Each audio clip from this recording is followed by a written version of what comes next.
अच्छा, बिस्मिल्लाहिर्रहमानिर्रहीम। हमने स्ट्रक्चर को स्टार्ट किया था, ठीक है। थोड़ा थोड़ा बहुत हमने वो इस पर कुछ काम किया था, लेकिन मैं दोबारा थोड़ा सा रिवाइज कर देता हूँ, ठीक है, क्योंकि कुछ लोग एब्सेंट थे और कुछ की इंटरनेट का मसला था। लेकिन खैर मैं दोबारा थोड़ा सा रिवाइज कर लेता हूँ, ठीक है। स्ट्रक्चर क्या होता है? स्ट्रक्चर आपके पास एक कलेक्शन होता है, ठीक है।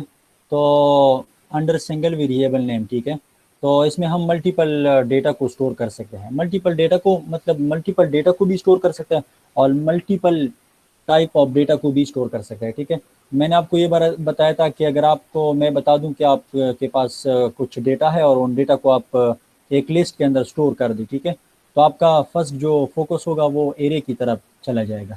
लेकिन मैं अगर आपको बता दूं कि जो डेटा है इस डेटा का टाइप आपके पास सेम नहीं है। मतलब कुछ स्ट्रिंग टाइप के डेटा है, कुछ फ्लोट टाइप का है, कुछ आपके पास इंटीजर टाइप का है, कुछ डबल है, कुछ लॉन्ग है। तो फिर आप इस प्रॉब्लम को एरे के जरिए सॉल्व नहीं कर सकते। तो फिर सोल्यूशन क्या है? सोल्यूशन इसका ये है कि आप स्ट्रक्चर की तरफ स्विच करके और स्ट्रक्चर के जरिए इस प्रॉब्लम को आप सॉल्व कर सके, ठीक है। तो स्ट्रक्चर इसके लिए एक सोल्यूशन है जो कि आप यूज़ कर सकते हैं, ठीक है। आगे हम खैर ऑब्जेक्ट ओरिएंटेड प्रोग्रामिंग की तरफ जब चले जाएंगे तो उधर मज़ीद भी सोल्यूशन मौजूद है, ठीक है। लेकिन ऑब्जेक्ट और क्लासेस से पहले जो सोल्यूशन था वो स्ट्रक्चर था, ठीक है। मैंने ये भी बताया था आप लोगों को कि स्ट्रक्चर को आप क्यों यूज़ करते हैं, ठीक है। और मैंने आंसर भी दे दिया आप लोगों को, ठीक है, कि अगर आप के पास डेटा है, मल्टीपल डेटा है और उसको आप सिंगल वेरिएबल नेम के थ्रू स्टोर करना चाहते हैं तो आप एरे को यूज़ करते हैं। लेकिन अगर आपके पास फिर टाइप चेंज है, आपके पास जो डेटा है कलेक्शन के अंदर जो डेटा आप स्टोर करने जा रहे हैं उनका टाइप आपके पास चेंज है, तो फिर आप स्ट्रक्चर की तरफ जाएंगे, ठीक है। स्ट्रक्चर को हम इसलिए यूज़ करते हैं। फिर मैंने बताया था कि स्ट्रक्चर को आप किस तरह डिक्लेयर कर सकते हैं, ठीक है। तो स्ट्रक्चर डिक्लेरेशन का मैंने बताया था आप लोगों को कि आपने क्या लिखना होगा। आपने यहाँ पे लिखना होगा, ये देखिए मैं प्रैक्टिकली दिखा देता हूँ, ठीक है। यहाँ पे आपने स्ट्रक्ट की वर्ड को यूज़ करना होगा, फिर स्ट्रक्चर का नाम होगा और फिर इसकी बॉडी होगी, ठीक है। इसकी बॉडी होगी और बॉडी जब आप स्ट्रक्चर की बॉडी जब आपके पास एंड होती है तो वहाँ पे आपने सेमीकोलन लगाना ज़रूरी है, ठीक है।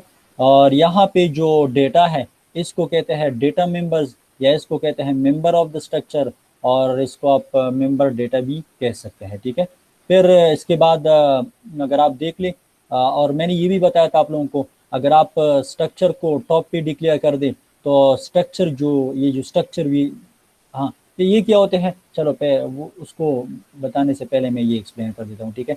तो इस स्ट्रक्चर को जब आप डिक्लेयर करना चाहते हैं, ये तो आपने स्ट्रक्चर को डिक्लेयर कर दिया, ठीक है। अगर इसके आप मतलब इसको आप इसके आप वेरिएबल हाँ बनाना चाहते हैं, ठीक है जी। जी सर, इसके वेरिएबल्स। जी जी ठीक है, मैं आ रहा हूँ इसकी तरफ, ठीक है।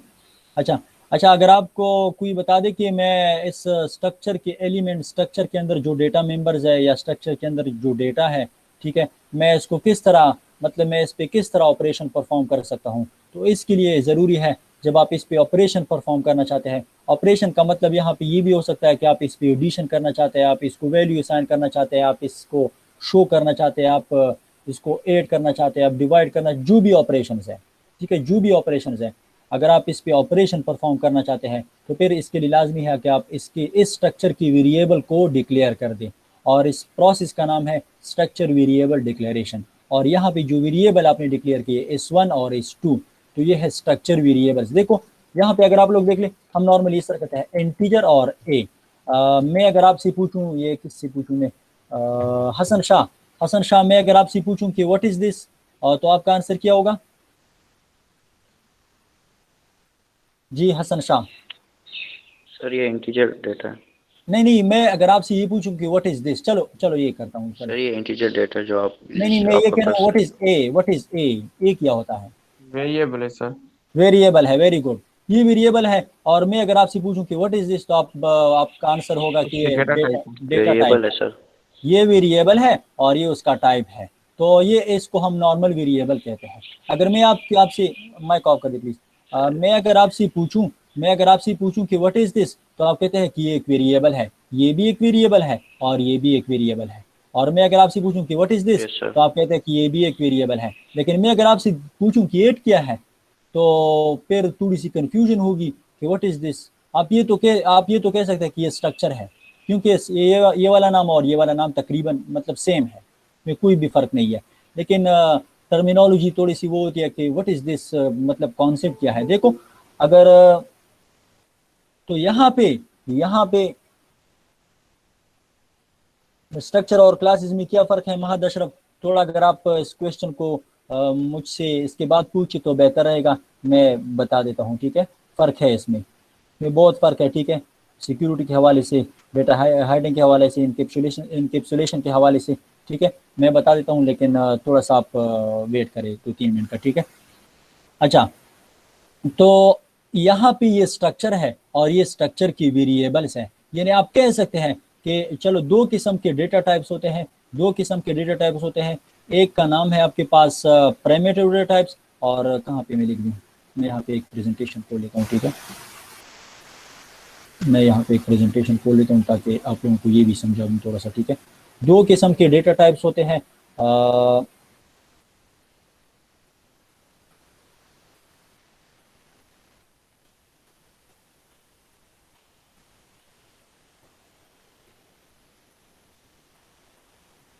दो किस्म के डेटा टाइप होते हैं, ठीक है। एक होता है प्राइमेटिव डेटा टाइप,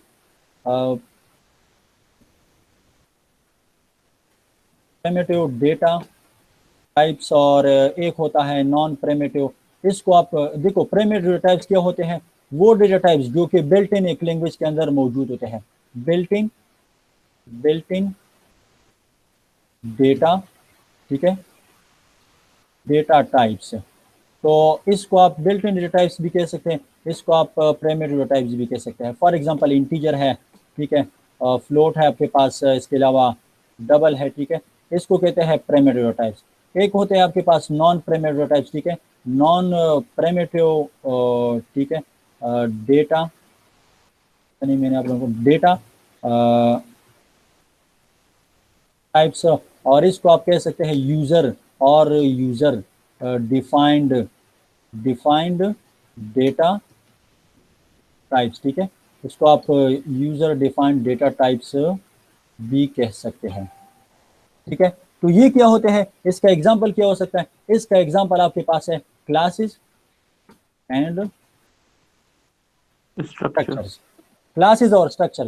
देखो ये डेटा टाइप आप खुद डिफाइन करते हैं, मैंने एक स्ट्रक्चर बना लिया, मैंने स्ट्रक्चर बना लिया, ठीक है, एक स्ट्रक्चर को मैंने बना लिया और स्ट्रक्चर का नाम है स्टूडेंट, ठीक है। मैं अभी क्या करता हूँ, स्टूडेंट मैंने बना लिया, मैंने ये स्ट्रक्चर बना लिया, ठीक है, ये इसकी बॉडी है और बॉडी को मैंने क्लोज कर दिया, और यहाँ पे मैं जाता हूँ नीचे, जाता हूँ, ठीक है। तो मैं क्या करता हूँ, मेन फंक्शन के अंदर या मेन से बाहर मैं स्टूडेंट लिखता हूँ, ठीक है, स्टूडेंट, ये कैपिटल स्टूडेंट, ठीक है, स्टूडेंट, और मैं S1 करता हूँ, ठीक है, S2 करता हूँ। ये देखो, ये जो वेरिएबल्स है, ये आपने डेटा टाइप डिफाइन किया है, ये कोई बिल्ट इन नहीं है, ये आपने डिफाइन किया। अगर आप क्लास बना लेते हैं तो मैं कहता हूँ पब्लिक, ठीक है, पब्लिक, और मैं लिखता हूँ क्लास, क्लास को मैं नाम देता हूँ स्टूडेंट। कंफ्यूज नहीं होना है, ठीक है, ये आगे हम पढ़ेंगे। यहाँ पे आप लोग, मैं सिर्फ ये समझा रहा हूँ कि बिल्ट इन डेटा टाइप्स और primary types, sorry, built in data types और non built in data types में क्या फर्क है। तो क्लास के अंदर कुछ वेरिएबल्स है, क्लास को आपने यहाँ पे क्लोज कर दिया, और मैं कहता हूँ कि स्टूडेंट, ठीक है, स्टूडेंट्स है, अगर स्टूडेंट्स है जो भी नाम आपने दिया है, स्टूडेंट्स S3 S4। तो यहाँ पे देखिए, ये आपके पास एक डेटा टाइप है, खुद आपने बनाया, यूजर डिफाइंड डेटा टाइप है, ये इसके वेरिएबल्स हैं, लेकिन यहाँ पे इसको कहते हैं रेफरेंस वेरिएबल्स, ऑब्जेक्ट इसको कहते हैं, यहाँ पे इसको कहते हैं स्ट्रक्चर वेरिएबल्स, ठीक है। आप यहाँ पे इसको वो भी कह सकते हैं, क्या नाम है, आप इसको नाम दे सकते हैं कि ये आपके पास स्ट्रक्चर के ऑब्जेक्ट्स हैं, ठीक है। लेकिन खैर फर्क को हम आगे देखेंगे, ठीक है। थोड़ी बहुत मेरे ख्याल में आप लोगों को समझ आ गई कि प्राइमरी डेटा टाइप्स और नॉन प्राइमरी डेटा टाइप्स क्या होते हैं और इसमें क्या फर्क है। जी, अगर किसी का कोई क्वेश्चन है तो प्लीज, सबको आ गई है? नो सर, समझ आ गई। अच्छा, क्लासेस और ऑब्जेक्ट्स के, सॉरी, क्लासेस और स्ट्रक्चर के दरमियान फर्क क्या है, थोड़ा सा वेट करें 2-3 मिनट का, मैं वो भी डिस्कस कर लेता हूँ, ठीक है। तो ये आपको समझ आ गई कि ये स्ट्रक्चर है आपके पास और ये स्ट्रक्चर की वेरिएबल्स है। ये स्ट्रक्चर क्या है, ये आपके पास यूजर डिफाइंड डेटा टाइप है, बिल्ट इन नहीं है, ये यूजर डिफाइंड है, और ये आपके पास बिल्ट इन डेटा टाइप है। इसको आप यूजर डिफाइंड, सॉरी इसको आप कह सकते हैं प्राइमिटिव डेटा टाइप्स। ठीक है। अच्छा, फिर पिछले ले में भी एक बंदे ने क्वेश्चन पूछा था कि अगर स्ट्रक्चर को हम देखो, स्ट्रक्चर वेरिएबल को आप यहाँ पे भी डिफाइन कर सकते, डिक्लेयर कर सकते हैं, और मेन के अंदर भी डिक्लेयर कर सकते हैं। लेकिन अगर आपका स्ट्रक्चर आपने टॉप पे डिक्लेयर किया है, तो फिर आप स्ट्रक्चर वेरिएबल को इधर भी डिक्लेयर कर सकते हैं और इधर भी डिक्लेयर कर सकते हैं। लेकिन अगर आपका स्ट्रक्चर इधर है, आपका स्ट्रक्चर मेन के अंदर है, और आप स्ट्रक्चर वेरिएबल को यहाँ पे डिक्लेयर करना चाहते हैं, तो ये गलत है, ये आप नहीं कर सकते। ठीक है। अच्छा, दूसरा, स्ट्रक्चर को आप बॉटम पे डिक्लेयर नहीं कर सकते, क्योंकि इसका प्रोटोटाइप वाला वो कॉन्सेप्ट नहीं है कि पहले आप प्रोटोटाइप या फंक्शन को डिक्लेयर कर दें और फिर उसको डिफाइन कर दें। फंक्शन में जिस तरह हमने पढ़ा था कि फंक्शन का हम प्रोटोटाइप बनाते हैं, और फिर अगर फंक्शन को आप टॉप पे डिक्लेयर नहीं करते या नहीं बनाते, डिफाइन नहीं करते, तो फिर हम पहले उसका प्रोटोटाइप बनाते हैं और फंक्शन को फिर हम मेन के नीचे बना लेते हैं। ठीक है। ये मेरे ख्याल में इसमें आप लोगों को कोई कन्फ्यूजन नहीं है। ठीक है। तो अच्छा, अभी अभी हमने स्ट्रक्चर वेरिएबल, मैंने कहा कि स्ट्रक्चर वेरिएबल को हम क्यों बनाते हैं, स्ट्रक्चर वेरिएबल को हम इसलिए बनाते हैं ताकि स्ट्रक्चर के अंदर जो मेंबर्स हैं, देखो मेंबर्स दो किस्म के हो सकते हैं, एक डेटा मेंबर्स है और एक मेंबर फंक्शन है। वो मैं आगे एक्सप्लेन कर देता हूँ। ठीक है। दो चीजें होनी चाहिए स्ट्रक्चर के अंदर, जरूरी नहीं है कि मस्ट हो, लेकिन एक तो होना चाहिए, डेटा मेंबर्स तो होनी चाहिए, क्योंकि जब डेटा मेंबर्स आपके पास स्ट्रक्चर में नहीं है तो स्ट्रक्चर का फायदा ही नहीं है। ठीक है। तो दो चीजें होनी चाहिए नॉर्मली, फंक्शंस होते हैं स्ट्रक्चर के अंदर, फंक्शंस होते हैं, और स्ट्रक्चर के अंदर आपके पास डेटा मेंबर्स होते हैं। ये आपके पास डेटा मेंबर्स है, फंक्शंस को मैं आगे एक्सप्लेन कर देता हूँ। अगर आप कहते हैं कि मैं स्ट्रक्चर के अंदर जो डेटा मेंबर्स हैं या उनके अंदर जो फंक्शंस है, स्ट्रक्चर के डेटा मेंबर्स पे मैं कुछ ऑपरेशन परफॉर्म करना चाहता हूं, तो स्ट्रक्चर वेरिएबल जरूरी है, तो स्ट्रक्चर वेरिएबल जरूरी है। दूसरा, अगर आप कहते हैं कि स्ट्रक्चर के अंदर जो फंक्शंस है, मैं उससे कुछ एक्शन लेना चाहता हूं, मैं उनसे कुछ काम लेना चाहता हूं, तो फिर भी स्ट्रक्चर वेरिएबल आपके पास जरूरी है, क्योंकि आप इन डेटा मेंबर्स को या इसके अंदर जो फंक्शंस होंगे वो आप स्ट्रक्चर वेरिएबल के बगैर एक्सिस्ट नहीं कर सकते, तो इसलिए हम स्ट्रक्चर वेरिएबल बना लेते हैं। चलो, क्लासेस के हवाले से मैं थोड़ा सा डिस्कस करता हूँ कि क्लासेस के अंदर आपके पास डेटा मेंबर्स होते हैं, क्लास के अंदर आपके पास डेटा मेंबर्स होते हैं और मेंबर फंक्शन होते हैं। फिर हम उस क्लास का ऑब्जेक्ट बना लेते हैं और उस क्लास के ऑब्जेक्ट के जरिए हम इन डेटा मेंबर्स पे ऑपरेशन परफॉर्म करते हैं और इन फंक्शन से काम ले लेते हैं। ठीक है। थोड़ी बहुत मैं इसलिए कह रहा हूँ क्लासेस और ऑब्जेक्ट्स का, ताकि आप लोग इसकी अहमियत को समझे और यहाँ पे इसको सीखने की कोशिश करें। ठीक है। स्ट्रक्चर अगर आप लोगों ने सीखा तो आप लोगों के लिए बहुत आसान है, क्लास को समझना और ऑब्जेक्ट को समझना आप लोगों के लिए बहुत आसान है, लेकिन काइंडली आप लोगों से रिक्वेस्ट है कि आप लोग स्ट्रक्चर को अच्छी तरह समझ लें। ठीक है। कोई क्वेश्चन तो नहीं है यहाँ तक? सर ये तो ऑलरेडी हमारे पास होते हैं ना इंट और ये स्ट्रिंग, तो फिर हमें स्ट्रक्चर के अंदर क्यों जरूरत पड़ी इनकी बनाने की? हम अंदर भी तो यूज कर सकते हैं ना ये डायरेक्ट डेटा टाइप्स। किधर?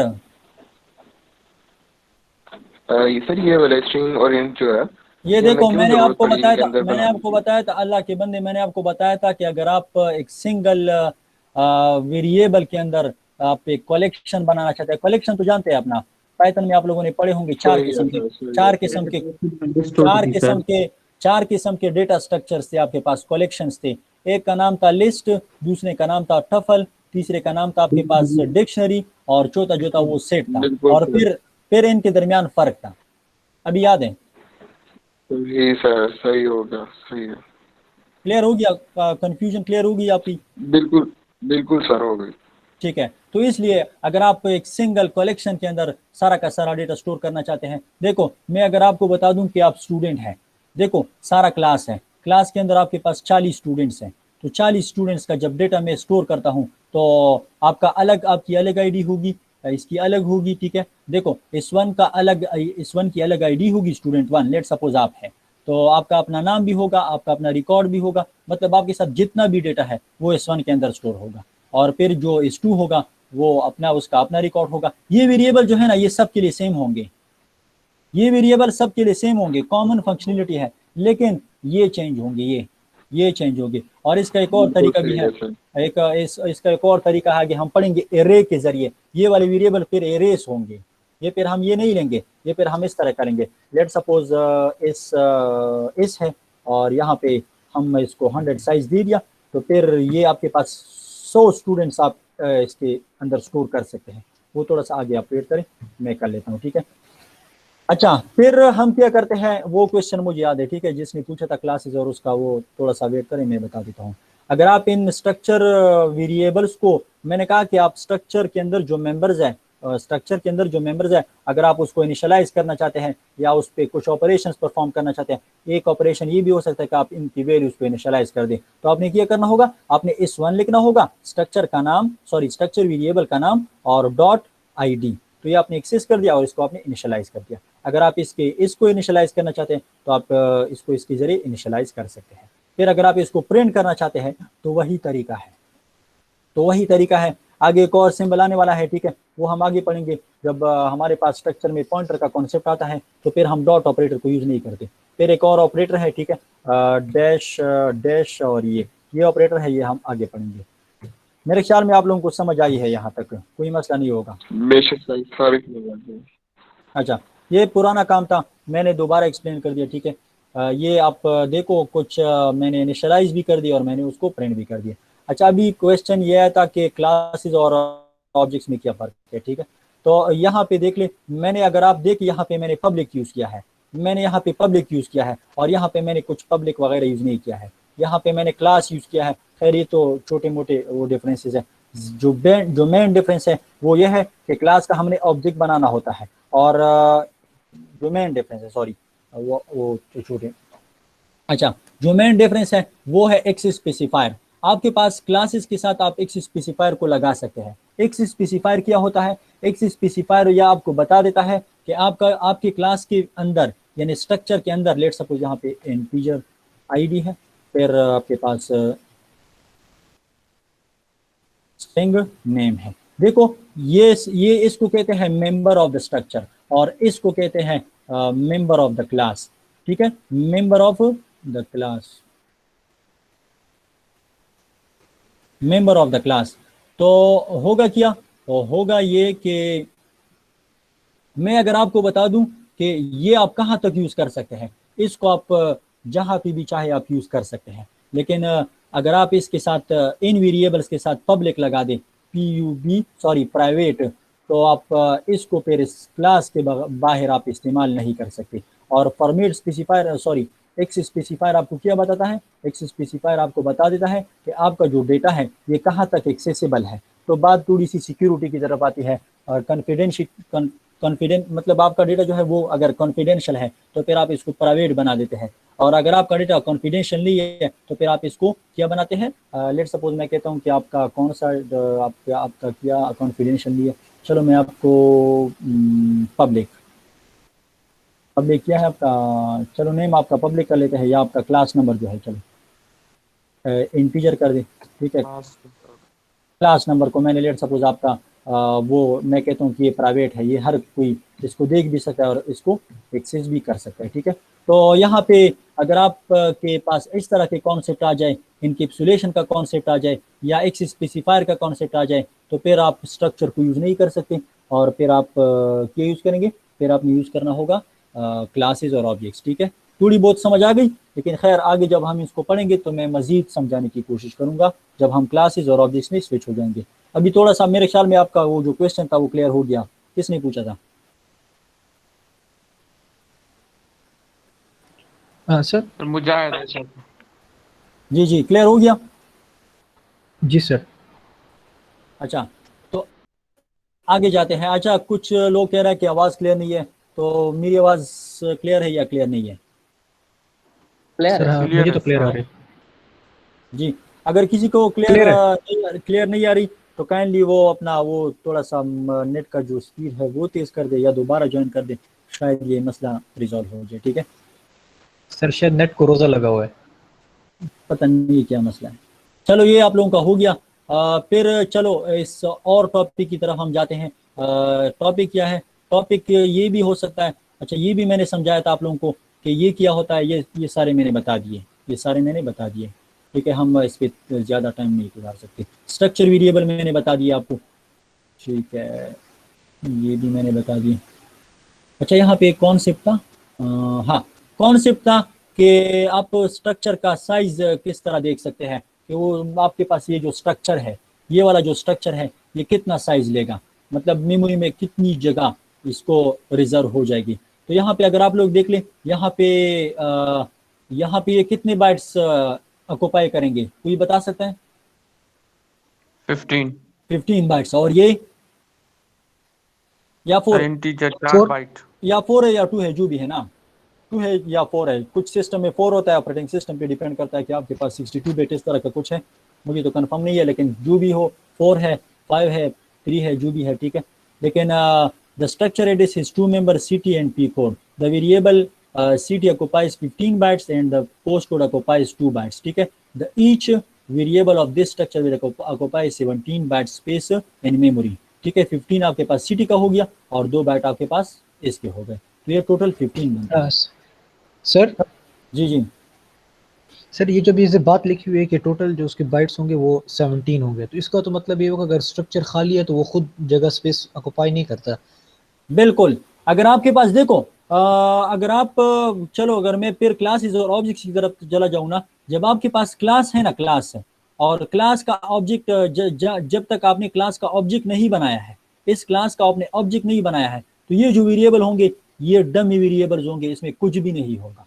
लेकिन आप जो इस तरह कह रहे हैं कि अगर ये नहीं है तो फिर तो क्लास का स्ट्रक्चर का फायदा ही नहीं है, तो उसके लिए जगह भी रिजर्व नहीं होगा। स्ट्रक्चर विदाउट दीज मेंबर कुछ भी नहीं है, स्ट्रक्चर विदाउट दीज मेंबर कुछ भी नहीं है। अगर क्लास के हवाले से मैं बात करूं तो क्लासेस इसके बगैर ये जब आप डिफाइन कर देना यहाँ पे, तो इसका कोई जगह मेमोरी में रिजर्व नहीं करेगा जब तक आप क्लास का ऑब्जेक्ट न बनाए। यानी आप कह सकते हैं कि क्लास जो है वो ऑब्जेक्ट के बगैर कुछ भी नहीं है, क्लास के लिए मेमोरी रिजर्व नहीं होती। जो ही ऑब्जेक्ट बनता है, जो ही कंस्ट्रक्टर कॉल होता है, तो क्लास के लिए मेमोरी में जगह रिजर्व होता है।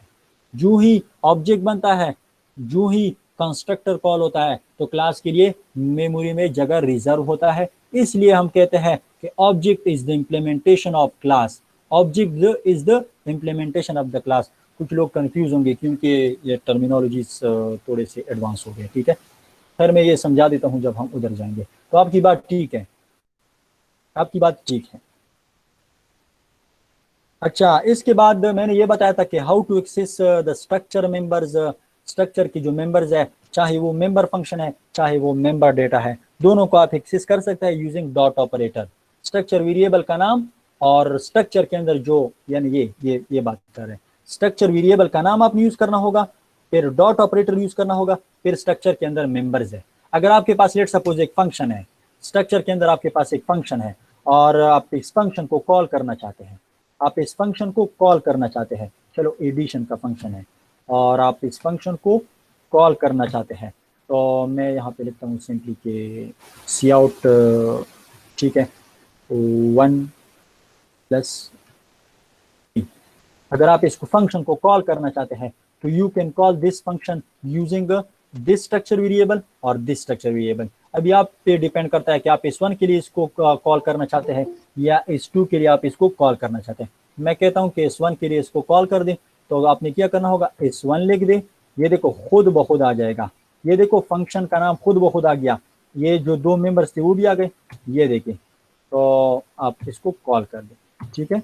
ये फंक्शन आपने कॉल कर दिया यूजिंग स्ट्रक्चर वेरिएबल। मैं गारंटी दे देता हूँ आप लोगों को, अगर आप लोगों ने यहाँ पे स्ट्रक्चर को सीख लिया तो आप लोगों के लिए क्लासेस और ऑब्जेक्ट्स में कोई भी मसला नहीं होगा, तो कोशिश करें कि यहाँ पे सीख ले। है कोई मसला यहाँ तक? सर ये जरा दोबारा नहीं रिपीट सर, कर कोई दें। मसला नहीं। जी, सर, मैं ये किया दोबारा समझा दूं ये वाला फंक्शन। ये सर ये जो ऐड वाला जो अपने वॉइड ठीक के है, अंदर सर आपने देखो यहाँ पे देखें, मैंने आपको बताया कि फंक्शन स्ट्रक्चर के अंदर आपके पास 2 चीजें होती हैं। स्ट्रक्चर के अंदर मैं थोड़ा सा यहाँ पे रब भी कर लेता हूँ, ठीक है।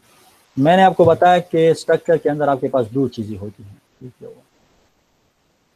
स्ट्रक्चर के अंदर आपके पास 2 चीजें होती हैं, member data and member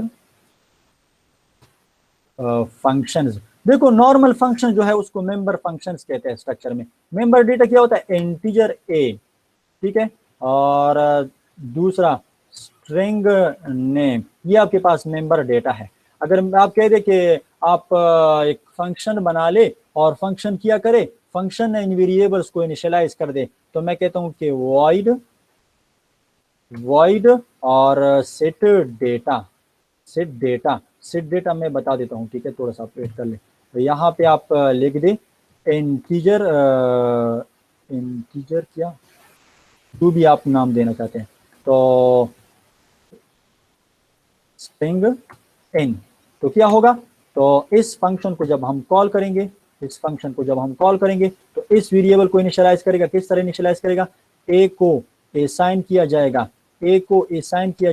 x और बी को नेम को असाइन किया जाएगा क्या इन, ठीक है। जब इस फंक्शन को हम स्ट्रक्चर यानी मेन फंक्शन के अंदर कॉल करेंगे तो हम क्या करेंगे, हम इस तरह करेंगे,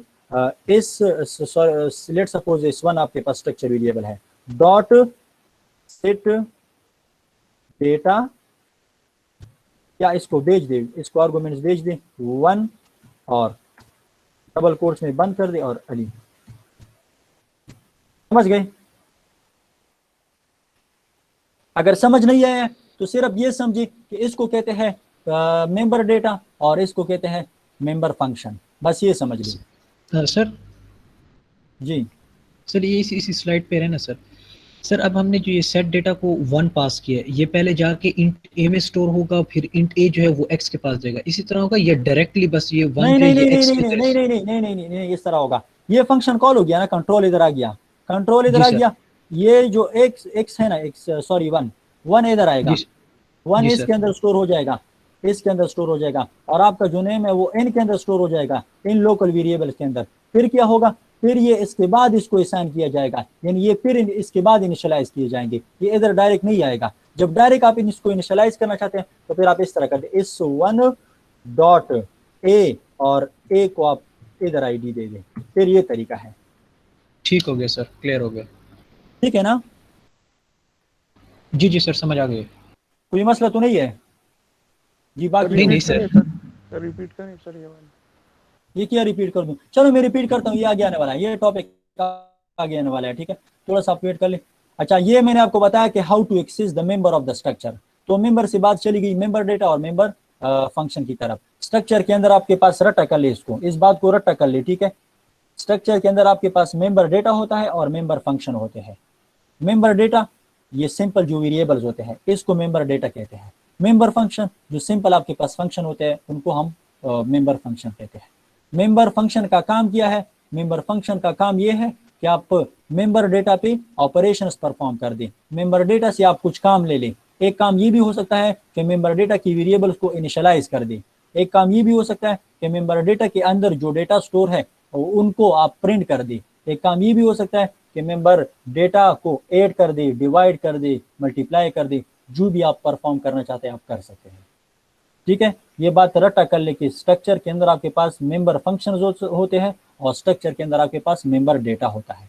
मेंबर फंक्शन का काम क्या है? मेंबर फंक्शन का काम यह है कि वो मेंबर डेटा पे कुछ ऑपरेशंस परफॉर्म कर दे, ठीक है, और ऑपरेशंस आप लोग जानते हैं। अच्छा, ये आ गया मेंबर डेटा और member structure, sorry member of structures. These are the normal C++ variables. These are the normal C++ variables. ये आप देख सकते हैं। अगर इसमें या सिंपल C++ की जो वेरिएबल्स है, पैरामीटर जो डेटा टाइप्स है, इसमें बिल्कुल फर्क नहीं है, सिर्फ यहाँ पे टर्मिनोलॉजी चेंज है। नाम इसको दिया गया है कि member data. We can create a structure with variables of different data types, ये तो आपको पता है। फिर क्या है? फंक्शंस। ये कौन से फंक्शंस हैं? नॉर्मल फंक्शंस हैं। Along with variables, we can also include function inside a structure declaration, ठीक है। अच्छा, इसके बाद हम क्या करेंगे? इसके बाद मैं आपको बता देता हूँ दो टर्मिनोलॉजीज आगे। आगे अगर आप लोग इंडस्ट्री की तरफ जाते हैं, सॉफ्टवेयर हाउसेस की तरफ जाते हैं, ठीक है, तो 2 टर्मिनोलॉजीज जावा के अंदर यूज होते हैं, ठीक है, जो आगे ऑब्जेक्ट ओरिएंटेड प्रोग्रामिंग लैंग्वेजेस हैं, ठीक है। 2 टर्मिनोलॉजीज वहाँ पे यूज होते हैं। एक टर्मिनोलॉजी है आपके पास मेंबर डेटा और सॉरी सेटर्स और गेटर्स। चलो मैं यहाँ पे कर लेता हूँ, ठीक है, मैं यहाँ पे कर लेता हूँ। अच्छा, मुझे आप ये बताएं कि ये इनिशियलाइजेशन हमने किस तरीके से की है? कोई बता सकता है? इन डेटा को, इन वेरिएबल्स को मैंने किस तरह इनिशियलाइज किया है, कोई बता सकते हैं? सर स्ट्रक्चर के वेरिएबल से अपन उनके टाइप से उनको उस टाइप के वैल्यूज दे करके इनिशियलाइज किया हुआ है। जी, ये कौन कह रहा है कि आवाज़ आ रही है? आवाज़, कोई मसला तो नहीं है आप लोगों को आवाज़ में? वॉइस का तो प्रॉब्लम नहीं है? नो नो सर, सबको क्लियर है ना? ठीक है, ठीक है। और समझ आ रही है? समझ आ रही है? अगर किसी को समझ नहीं आती तो मुझे बता देता कि मैं दोबारा एक्सप्लेन कर दूं इन चीज़ों को, ठीक है? मैंने ऑलरेडी की भी थी, लेकिन मैंने दोबारा इसलिए रिवाइज कर दिया क्योंकि एक वीक हो गया है, ठीक है? कुछ बंदों ने काम किया होगा, कुछ ने नहीं किया होगा, कुछ का नेट का इशू था और कुछ एबसेंट थे, इसलिए मैंने इसको दोबारा रिवाइज कर दिया ताकि वो हमारी जो फ्लो है वो सेट हो जाए, ठीक है? अच्छा, ये हमने इनिशियलाइजेशन की है। इनिशियलाइजेशन आप लोग जानते हैं, इनिशियलाइजेशन का मतलब है कि इनको वैल्यू असाइन कर देना। इनिशियलाइजेशन हमने की है, और हमने किस तरह की है? इस तरह इनिशियलाइजेशन की है कि इसको मैंने एक्सेस किया है और इसको मैंने वैल्यू दी है, फिर इसको मैंने एक्सेस किया है और इसको मैंने यहाँ पे वैल्यू दी है। और अभी अगर आप इसको प्रिंट करना चाहते हैं तो हमने ये किया है कि इसको हमने एक्सेस किया है और सी आउट के अंदर शो किया है, इसको मैंने एक्सेस किया है और फिर सी आउट के अंदर शो किया। अच्छा, कोई बता सकता है कि इसका इनिशियलाइजेशन का कोई और मेथड हो सकता है? थोड़ा सा मॉड्यूलर प्रोग्रामिंग के हवाले से आप बात कर दें। अगर आप मॉड्यूलर प्रोग्रामिंग को नहीं जानते तो मैं थोड़ा सा हिंट दे देता हूं कि आपको मैं अगर बता दूं कि फंक्शन को यूज करके काम करे तो ये मॉड्यूलर प्रोग्रामिंग हो सकती। थोड़ा सा इसका मतलब आप कह सकते हैं कि मॉड्यूलर प्रोग्रामिंग है। खैर आगे फिर वो क्लासेज और ऑब्जेक्ट्स कॉन्सेप्ट आता है, इनहेरिटेंस का आता है, लेकिन मैंने थोड़ा बहुत बता दिया कि मॉड्यूलर प्रोग्रामिंग में ज्यादातर फंक्शन यूज होते हैं, फंक्शंस। जी, कोई बताए? सर जिस तरह आर्ग्यूमेंट्स में पहले पास किए थे, इससे पहले जो आपने वो दिखाई थी, उस तरीके से कर सकते हैं। जी, ये कौन कह रहा है? मैं शायद सर मीर एजाज अली शाह। जी, और कोई बताए? जी औसाफ आप बताएं। जी सर, क्या बताऊँ सर? मैं पूछने जा रहा हूँ कि यहाँ पे जो वेरिएबल्स थे, स्ट्रक्चर के अंदर जो वेरिएबल्स थे, डेटा मेंबर्स, अभी जी आप सर। लोगों ने इसको डेटा मेंबर्स का नाम देना है, ठीक है? जी अभी सर। आप लोग बस प्रोफेशनल बन गए, अभी आप लोगों ने इसको डेटा मेंबर्स का नाम देना है, ठीक है? और इसके अंदर जो, अच्छा, मैं अगर आपको बता दूं कि इन वेरिएबल्स को हमने इनिशियलाइज कर दिया इस सिंपल तरीके से, मैं अगर आपको बता दूं जी कोई सर। और तरीका बताए इन वेरिएबल्स को मैं इनिशियलाइज कर लूं। इन वेरिएबल्स को इनिशियलाइज करने से इनपुट लेके आते कर सकते हैं। यूजर से ले, जी सर। वो तो ठीक है, वो तो आपकी बात ठीक है, वो तो आपने प्रोग्राम को डायनेमिक बना दिया। ये तो हार्ड कोडेड और वो कह सकते हैं कि यूजर रन टाइम वैल्यूज, इसको कहते हैं हार्ड कोडेड वैल्यूज। जब आप जी वेरिएबल को अगर आप कोड के अंदर वैल्यूज असाइन करना चाहते हैं तो इसको कहते हैं को hard coded values, hard coded values. और अगर आप यूजर से वैल्यू ले लें और उनके जरिए में वेरिएबल को इनिशियलाइज कर दें, फिर उसको कहते हैं रन टाइम वैल्यूज या रन टाइम वैल्यूज, ठीक है? ये दो तरीके आप यूज कर सकते हैं, ये डायनेमिक मेथड है और ये जो है ये स्टैटिक मेथड है। स्टैटिक मेथड मीन कि आप दोबारा इसको चेंज नहीं कर सकते during execution of the program, इसको आप चेंज भी कर सकते हैं, ठीक है? ये किसने बताया फंक्शन का? Very good. फंक्शन को हम यूज करेंगे, मैं देख लेता हूँ कि ये किसने बताया।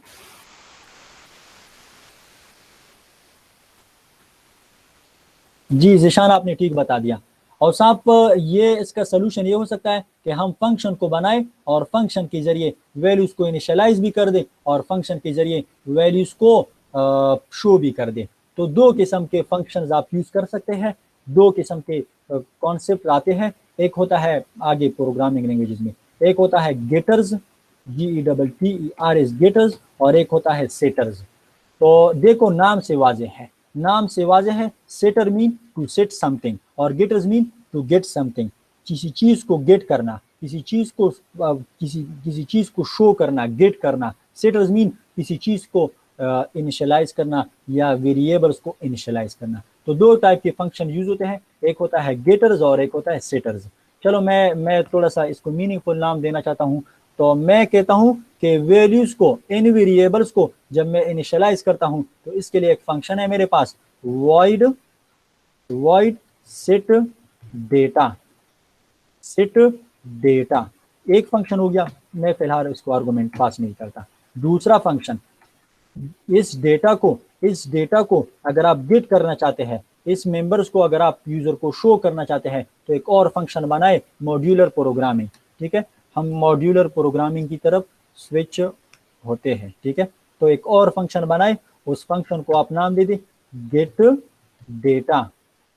ये बनाया आपने, इसको भी आपने, इसका ढांचा आपने बनाया और इसका भी आपने ढांचा बनाया।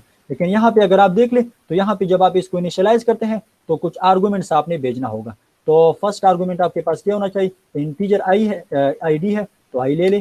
फिर अगर आप दूसरा देखिए स्ट्रिंग नेम है तो आप सिंपली नेम ले ले। ठीक है, फिर इसके अंदर आप आ जाए तो वही नॉर्मल तरीका है, जिस तरह हम आईडी को आप आई साइन कर दें, और फिर आप नेम है तो नेम को आप असाइन कर दें इन। अच्छा, एक क्वेश्चन आप लोगों के जहन में शायद आया हो, जब स्ट्रक्चर की बॉडी ये है, ये स्ट्रक्चर की बॉडी यहाँ से लेकर यहाँ तक है, जब आप स्ट्रक्चर के अंदर इन वेरिएबल्स को यूज करना चाहते हैं, स्ट्रक्चर के बॉडी के अंदर इस वेरिएबल को यूज करना चाहते हैं, फिर डॉट ऑपरेटर की जरूरत नहीं है, फिर स्ट्रक्चर वेरिएबल इस तरह, फिर इस तरह, इसकी जरूरत नहीं है। ठीक है, कि आप इस तरह कर दें, पहले स्ट्रक्चर की वेरिएबल को बनाएं, स्ट्रक्चर स्टूडेंट है सॉरी, फिर इसकी जरूरत नहीं है कि आप इस वन कर दें और या इस तरह कर दें, और फिर आप कर दें इस वन या इस डॉट नेम, फिर इसकी जरूरत नहीं है, फिर इसकी जरूरत नहीं है जब आप स्ट्रक्चर के अंदर काम कर रहे हैं। ठीक है, जब आप स्ट्रक्चर से बाहर काम कर रहे हैं तो फिर स्ट्रक्चर वेरिएबल आपके पास जरूरी है। अच्छा, ये भी हो गया, इसको समझ गए आप, इस फंक्शन को सारे समझ गए कि इस फंक्शन का क्या काम है।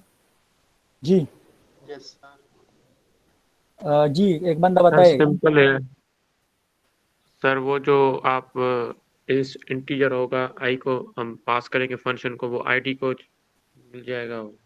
यानी इसके जरिए हम मेंबर डेटा को इनिशियलाइज कर देते हैं, सिंपल इज दैट। ठीक है, फिर हाँ, दूसरा फंक्शन, जी है कोई क्वेश्चन? सर हम पॉइंटर के जरिए से भी तो कर सकते हैं सर। ओहो अल्लाह के बंदो, आप पॉइंटर की तरफ अभी आप पॉइंटर की तरफ चले गए, थोड़ा सा तो वेट करें ना। ठीक है सर, ठीक है। ये तो बस पॉइंटर आप यूज करना चाहते हैं, आप पॉइंटर के जरिए पास बाय रेफरेंस करना चाहते हैं, पास बाय वैल्यू करना चाहते हैं, वो तो आपकी मर्जी है, उसके साथ मेरा वो कोई नहीं है। आपने प्रॉब्लम को सॉल्व करना होता है, जिस तरीके से भी आप प्रॉब्लम को सॉल्व करना चाहते हैं सॉल्व कर दे। ठीक है, बस पॉइंटर आपको आती है तो आप पॉइंटर को भी यूज कर सकते हैं। ठीक है, आगे खैर एक टॉपिक है भी इस पे। तो यहाँ पे मैंने क्या करना होगा, चलो कोई बंदा, एक बंदा बताएं जी, यहाँ पे कलंदर आप बताएं।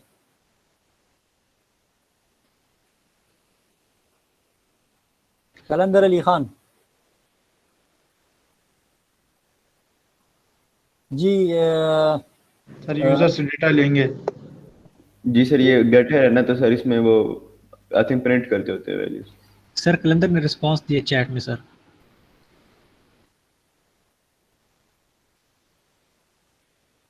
कलंदर तो कह रहा है कि सर, बाकी तो इसने कुछ नहीं कहा। नेट ठीक का है, ठीक मसला है, है। ठीक है, इसरा आप बताएं सर वैल्यूज सी आउट करवा देंगे। किस तरह कर देंगे, किस तरह? जी, अभी मैंने क्या लिखना होगा जी? सर उसके जो वेरिएबल्स हैं वो लिखेंगे हम। तो मैं क्या लिखूं, मुझे बताएं ना, मुझे पता नहीं है कि क्या मैंने यहाँ पे लिखना होगा। आईडी और नेम। नेम और आईडी जो आपने इस तरह मैं कर दूं, इस तरह मैं कर दूं, अगर ये गलत तो नहीं है? डबल कोटेशंस में। डबल कोटेशन भी बंद करना होगा। अच्छा, ये मैंने ठीक लिखा है कि ठीक है, प्रिंट आउट कोई और करवाना ना चाहते बताए, हैं उसको डबल कोई और ना कोटेशन। बताए, कोई और ना बताए, यहाँ पे मैंने क्या करना होगा, ये ठीक है या ठीक नहीं है? सर ये ठीक नहीं है, ठीक नहीं है, क्यों ठीक नहीं है?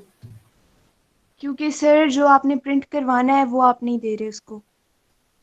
अल्लाह के बंदे, मैं इसको प्रिंट कर रहा हूँ, तो ये ठीक ठीक है या ठीक नहीं है? सर ये ठीक है। सर तो मैं फिर क्यों बताऊं? आप कह रहे हैं? जी आप बताएं। सर ये एक तरह से ठीक नहीं है सर, फंक्शन के अंदर तो आईडी अनडिफाइंड होगी सर। किस फंक्शन के अंदर अनडिफाइंड होगी? इस फंक्शन सर के अंदर? इस फंक्शन के अंदर सर ये जो अल्लाह वाइड के गेट बंदे, देते हैं। ये जो है ये ग्लोबल है, ग्लोबल, ये लोकल नहीं है, ये इस फंक्शन के अंदर नहीं है, ये ठीक है ग्लोबल सर, है। ये चीज ठीक है। ग्लोबल डिफाइन किया हुआ है ओके सर। जी, अगर कोई सर। कंफ्यूजन सही है तो तो है ना, बता ये दें। गलत किस चीज में है? सही लग रहा है मुझे। जी जी ठीक है, कोई भी इसमें फ़र्क नहीं है, ठीक है, मैं वैसे उससे पूछ रहा था, ठीक है, इसमें कोई भी फ़र्क नहीं है, ये ग्लोबल वेरिएबल्स हैं, आप इसको यूज़ कर सकते हैं, आप इसको फंक्शन के बाहर, इस स्ट्रक्चर के बाहर भी यूज़ कर सकते हैं, लेकिन शर्त यह है कि आपने स्ट्रक्चर वेरिएबल को बनाना होगा। मैंने यहाँ पे मैंने यूज़ नहीं किए थे, ये देखो मैंने यहाँ पे यूज़ किए थे मेन फंक्शन के अंदर, स्ट्रक्चर के बाहर मैंने यूज़ किए थे, इधर मैंने यूज़ किए थे, लेकिन कंडीशन किया था, कंडीशन ये था कि आपने स्ट्रक्चर वेरिएबल को बनाना होगा। अच्छा, मैं अभी क्वेश्चन पूछता हूँ, एक तरीका तो ये था, एक तरीका ये था आपके पास, ठीक है, चलो मैं यहाँ पे एंडल भी लगा लेता हूँ, या इसको थोड़ा सा वो करता हूँ, ठीक है, कि स्टूडेंट आईडी इज, देखो कंफ्यूज नहीं होना है आप लोगों ने, ठीक है, जहाँ पे भी मसला हो तो आप पूछ ले ताकि मैं दोबारा आपको बता दूँ, ठीक है, चीज़ें थोड़ी सी खैर मुश्किल तो नहीं है, लेकिन समझने में,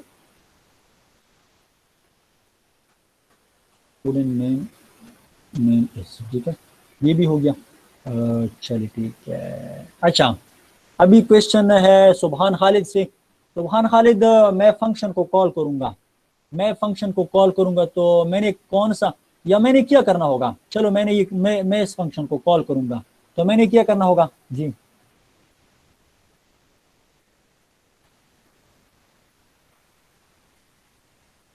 स्ट्रक्चर वेरिएबल से, ठीक है, जो कहते हैं structure,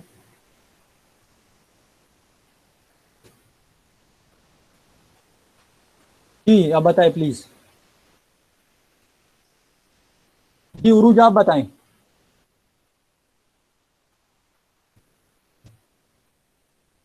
ji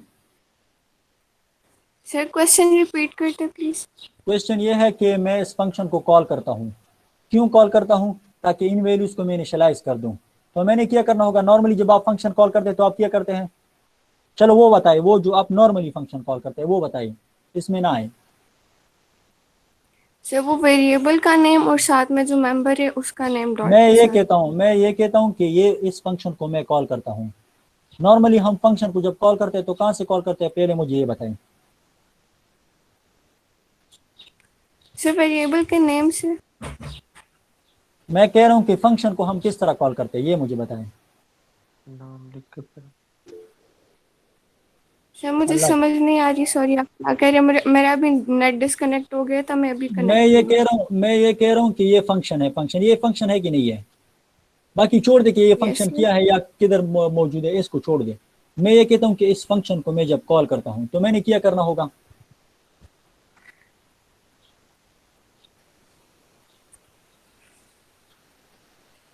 do you know function call. Sir वही मैं कह रही हूँ कि अभी लास्ट का जो आपने बताया मेरा नेट डिस्कनेक्ट हो गया था, उससे पहले फंक्शन मुझे आपने समझ पढ़े, नहीं आ रही। फंक्शन आपने पढ़े हैं, पाइथन के अंदर भी पढ़े हैं, सी प्लस प्लस के अंदर भी मैंने समझाया है, ठीक है, पता नहीं जी लेब सर। नंबर 4 था या 5 था। फंक्शन को आपने डिफाइन कर दिया, ये फंक्शन आपने डिफाइन कर दिया, इस फंक्शन को अगर आप कॉल करना चाहते हैं तो how to call this function. Sir साथ में वही जो हमने वेरिएबल्स होते हैं जो हमने वहाँ पे नेम दिया होता है उसी को हम लगा के कॉल करते हैं। मैं ये कह रहा हूँ, ये मैं इस फंक्शन फंक्शन को नेम कॉल सर। करता हूँ, तो फंक्शन नेम है ना, अल्लाह के बंदे ये बताओ ना कि फंक्शन का नाम लिख दे। ये मैं सर आपसे मैं वो, वही आपको कह रही हूँ। मैं स्ट्रक्चर की तरफ नहीं गया हूँ, ठीक है, मैं ये कह रहा हूँ कि फंक्शन आप इस तरह कॉल करते हैं। कितने कितने आर्गूमेंट्स हैं, 2 आर्गूमेंट्स हैं, तो फर्स्ट आर्गूमेंट कौन किस टाइप का है, इंटीजर टाइप का है, तो आप 2 कर दें, 22 कर दें। फिर सेकंड जो है आपके पास वो किस टाइप का है, अगर आप देख ली वो नेम स्ट्रिंग टाइप का है, तो आप यहाँ पे स्ट्रिंग आर्गूमेंट भेज दें, और यहाँ पे आप लिख दिया, ठीक है, आपने यहाँ पे ये लिख दिया। तो अभी इस फंक्शन को आपने कॉल कर दिया, लेकिन इस फंक्शन को आप यहाँ पे कॉल नहीं कर सकते। रीजन क्या है, क्योंकि ये स्ट्रक्चर के अंदर ये मौजूद है, इसको कहते हैं मेंबर फंक्शन। जब स्ट्रक्चर के अंदर मौजूद है तो मैंने आपको बताया था कि अगर आप इस फंक्शन से कुछ काम लेना चाहते हैं तो आप ले सकते हैं, लेकिन कंडीशन ये है कि आपने स्ट्रक्चर वेरिएबल को डिफाइन करना होता है, और जब आप इसको एक्सेस करना चाहते हैं, इस मेंबर को आप एक्सेस करना चाहते हैं, तो आपने यूज करना होगा डॉट ऑपरेटर, ये भी मैंने बताया, डॉट ऑपरेटर, फिर स्ट्रक्चर वेरिएबल का नाम, स्ट्रक्चर वेरिएबल का नाम। चलो मैं दोबारा इसको s2 के लिए कॉल करता हूँ। s2 के लिए जब हम कॉल करेंगे, मैंने s2 लिख दिया, ये ऑलरेडी इधर मौजूद है, ठीक है, ये ऑलरेडी इधर मौजूद है, s2 आपके पास इधर मौजूद है। तो मैंने is2 कर दिया और मैं डॉट लगाता हूँ, तो देखो खुद ब खुद ये 4 चीजें आते हैं। 2 आपके पास मेंबर फंक्शंस है, 2 आपके पास मेंबर डेटा है, आईडी और नेम आपके पास मेंबर फंक्शन मेंबर डेटा है, और गेट डेटा और सेट डेटा आपके पास क्या है, आपके पास मेंबर फंक्शन है। चलो यहाँ पे आप पास कर दें, तो 3 3 11 कर दे, ठीक है।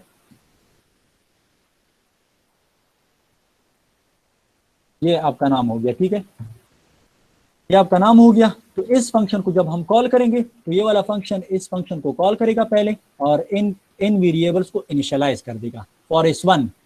किसके लिए? s1 लेट सपोज असद के लिए है, ठीक है। फिर दोबारा देखें, ये फंक्शन दोबारा कॉल हो जाएगा, लेकिन अभी s2 के लिए कॉल हो जाएगा। सर ये जो नीचे s1 डॉट इक्वल टू 222 लिखा है, ये मसला नहीं करेगा अभी? नहीं, इसको मैं हटा लेता हूँ, इसको मैं हटा लेता हूँ, ठीक है। इसको मैं इसको मैंने इसलिए छोड़ा है ताकि मैं सिर्फ वो डिफरेंस समझा दूं कि ये वाला तरीका बेहतर है या ये वाला तरीका बेहतर है। ठीक है सर, ठीक है। इसको मैं हटा लेता हूँ, ठीक है। कमेंट आउट कर लें इसको। हाँ, फिर कमेंट कर लेता हूँ, ठीक है, कोई बात नहीं है। अच्छा, इसके बाद आप अगर इसको देखो, s1 के लिए ये फंक्शन कॉल हो गया। s1 देखो फंक्शन एक है, लेकिन s1 के लिए भी काम करता है। और यहाँ पे देखें, वेरिएबल आपके पास एक मतलब 2 वेरिएबल्स है, दो है, ज्यादा नहीं है। s1 के लिए भी काम करता है और s2 के लिए भी हम इसको यूज करते हैं। 2 फंक्शन है आपके पास, s1 के लिए भी इसको हम यूज कर सकते हैं, s2 के लिए भी हम इसको यूज कर सकते हैं। तो आप इसको कह सकते हैं कि ये कॉमन फंक्शनलिटी को हम इम्प्लीमेंट करने जा रहे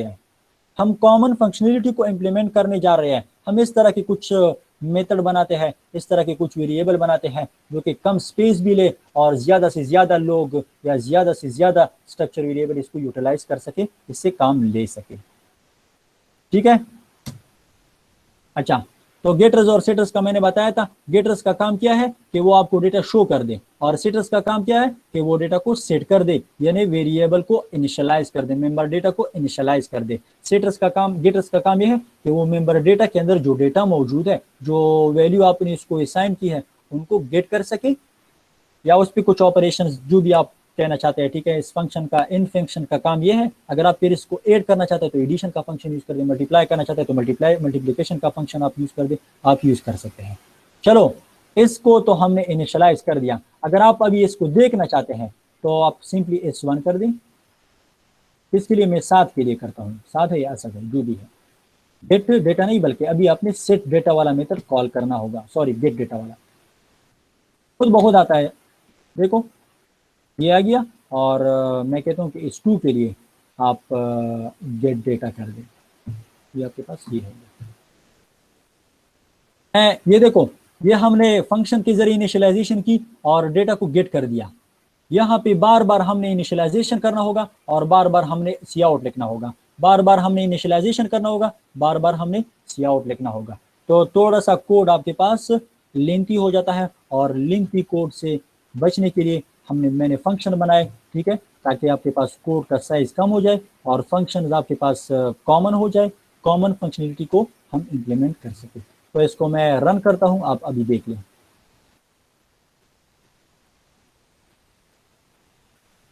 किधर मसला है,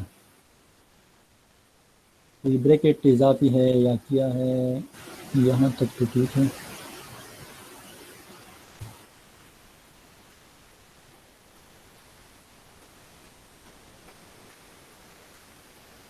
हाँ आ गई, सॉरी आ गए, यहाँ आ गए। नहीं, डेटा शो हो गया, लेकिन एक काम करना होता है। आपने एंड लाइन लगा लें, न्यू लाइन करेक्टर किधर है? सी आउट के बाद, सी आउट आईडी के बाद सर एंड एल लगाना, इधर। हाँ ठीक है, ठीक है, ये मैंने लगा लिया।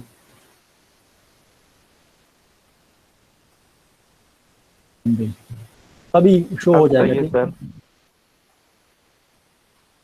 ये देखिए आपके पास आ गया, ये आपके पास आ गया। पहले इसने इनिशियलाइज कर दिया, पहले फंक्शन ने इनिशियलाइज कर दिया, दूसरे ने आपको शो कर दिया। सेट डेटा वाले ने इनिशियलाइज कर दिया और जो गेट डेटा वाला है उसने आपको शो कर दिया। तो यहां तक कोई है कोई मसला अभी तक जो मैंने पढ़ा दिया?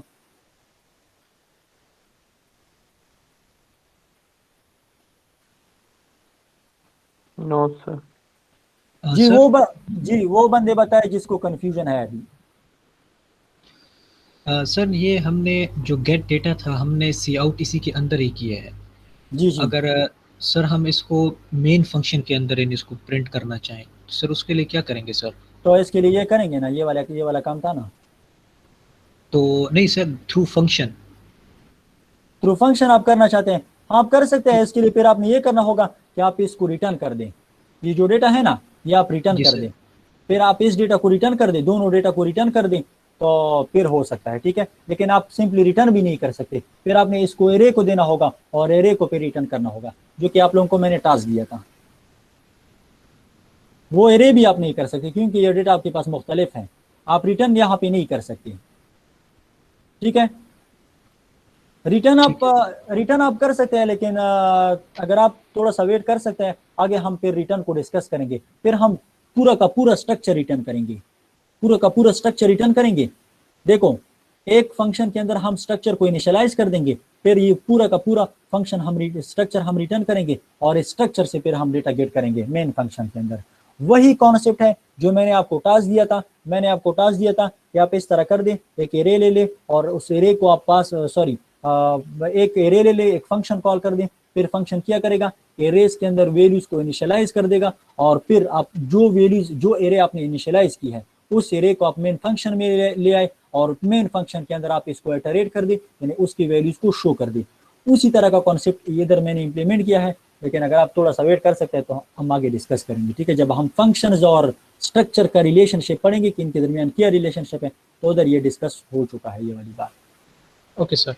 जी, और अगर किसी को कोई मसला है बता दे ताकि मैं दोबारा एक्सप्लेन कर दूं। जी, सारे देख ले, अगर है कोई कंफ्यूजन मुझे बताए ताकि मैं दोबारा समझाने की कोशिश कर दूं।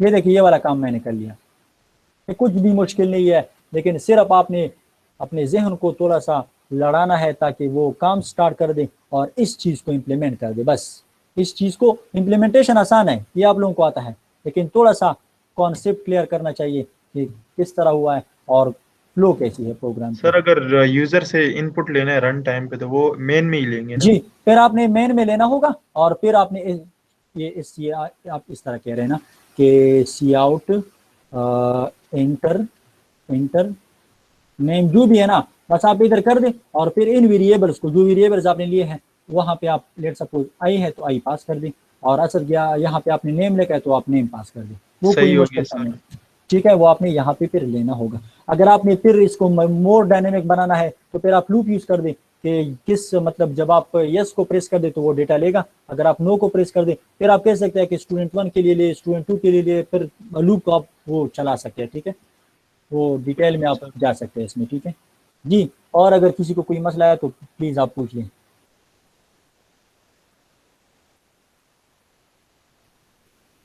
जी, रेमश आपको क्लियर है? Saad Ahmad, Ejaz Ali, yes sir, clear है sir. Faheem Baig, yes Abdullah, sir. Muzammil, yes sir, clear है। Khafiullah, Abdul Mohmin. Sir Mahad Ashraf, Musharraf. Yes sir, clear. Yes sir. ठीक है, चलो मैं आगे जाता हूँ, ठीक है। टॉपिक मुश्किल नहीं है, बहुत इंटरेस्टिंग टॉपिक है, ठीक है। फंक्शन इनसाइड, देखो मेंबर फंक्शन, और मैंने पढ़ा दिए function inside structure, function inside जो स्ट्रक्चर का सर जो वो टॉपिक है। एक उसका सवाल किया सर मैसेज में। अल्लाह के बंदो तो पूछा करें ना यहाँ पे। उसका माइक खराब है। मुझे तो याद नहीं है हसन, मुझे तो कंफर्म नहीं है, शायद इस तरह का कुछ हो, लेकिन मैंने अभी तक नहीं देखा है, ठीक है। आप खैर इस पे ट्राई कर ले, लेकिन देखो ये कुछ चीज़ें इस तरह है ना जिसके साथ हमारा वो इतना ज़्यादा वो नहीं होता, ठीक है। हमारा जो मेन काम होता है वो लॉजिक पे होता है, ठीक है। हम ज़्यादा वो जो तवज्जो है वो लॉजिक पे देंगे। अगर आप इसको नीचे डिक्लेयर कर दिए या टॉप पे डिक्लेयर कर दिया, नीचे डिक्लेयर कर दिए, इसके साथ कोई वो नहीं होता, ठीक है। मतलब कोई मसला नहीं है, खैर आप इसको सर्च कर दे, लेकिन मुझे जितना अंदाज़ा है मेरे ख्याल में नहीं है। आप खैर इस पे कर दे वो, अगर आपको कोई इस तरह का सोल्यूशन आ गया, ठीक है, तो आप मुझे भी बता दें। चलो मैं यहाँ पे देख लेता हूँ, ठीक है।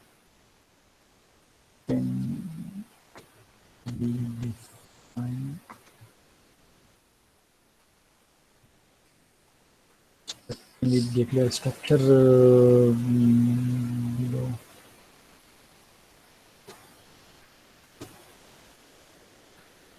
थोड़ा सा वेट कर ले, सर्च कर लेते हैं MC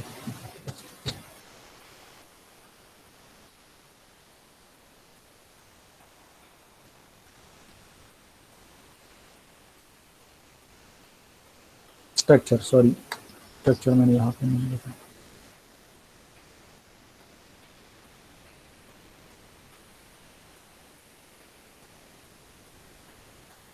स्टैक और फ्लो पे आपको वो मिल सकता है, ठीक है।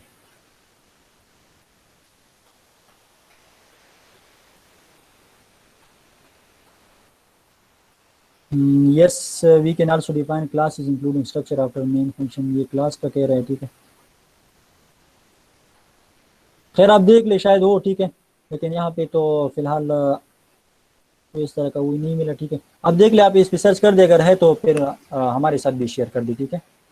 फिर आप हमारे साथ भी शेयर कर दें, कोई मसला तो नहीं है ना यहाँ तक। फंक्शन इनसाइड स्ट्रक्चर, इसका मतलब है कि अगर आप फंक्शन को स्ट्रक्चर के अंदर यूज कर दें तो ये फंक्शन इनसाइड स्ट्रक्चर है, ठीक है। फंक्शन इनसाइड स्ट्रक्चर है, ठीक है।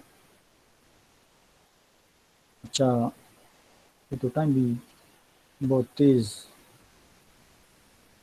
अच्छा, अभी क्वेश्चन ये है कि स्ट्रक्ट ऑफ एरेज, टॉपिक है स्ट्रक्ट ऑफ एरेज। इसको नॉर्मली लोग, स्ट्रक्चर को नॉर्मली लोग कहते हैं स्ट्रक्ट्स, ठीक है। स्ट्रक्ट्स, STRUCTS, स्ट्रक्ट्स ऑफ, ठीक है। तो टॉपिक का नाम है स्ट्रक्ट्स ऑफ एरे।